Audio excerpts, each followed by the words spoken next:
இன்றே டவுன்லோட் செய்து உங்கள் ஃபேவரட் ஷோக்களை என்ஜாய் பண்ணுங்க.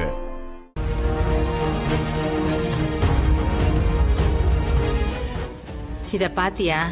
கதிர் உனக்கும் ஜானகிக்கும் வாங்கிட்டு வந்த வேஷ்டி சட்டையும் புடவையும். மா, அதத்தான் நான் வேண்டான்னு சொன்னேன்ல. இதை யார் கொண்டு வந்து இங்க வச்சது? அவனா? அந்த கதிரா? இல்லப்பா, நீ வேண்டான்னு சொல்லிட்டு வந்துட்ட. இந்த புடவையும் வேஷ்டியும் ஹார்லயே இருந்தது. அது தனாவோ இல்ல கதிரோ பார்த்தா உங்க மனசு சங்கடப்படும்ல. அதனால தான்ப்பா நான் இங்க கொண்டு வந்து வச்சுட்டேன். நீ அவங்க மேல கோவப்படுறதுல அர்த்தமே இல்ல ரகு. தனா அவ புருஷன் மேல உயிரா இருக்கா.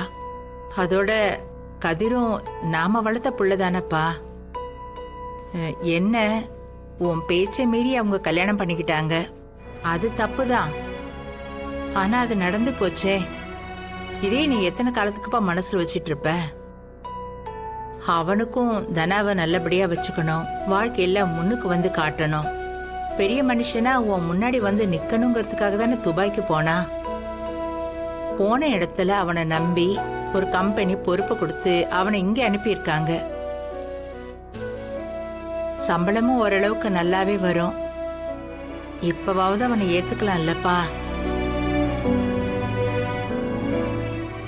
நம்ம தனா வேற புள்ளத்தாச்சியா இருக்கா. நீ அவனை மாப்பிள்ளையே ஏத்துக்கிட்டேன்னா அவளும் ரொம்ப சந்தோஷப்படுவாப்பா. குழந்தைய நல்ல விதமா பிறக்கும்.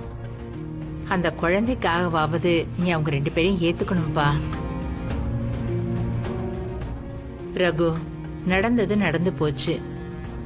இனிமேலாவது கதிர் தனா விஷயத்துல நீ ஒரு நல்ல முடிவா எடுப்பா. சரி, நான் போய் உனக்கு ராத்திரி டிஃபனுக்கு ஏற்பாடு பண்றேன்.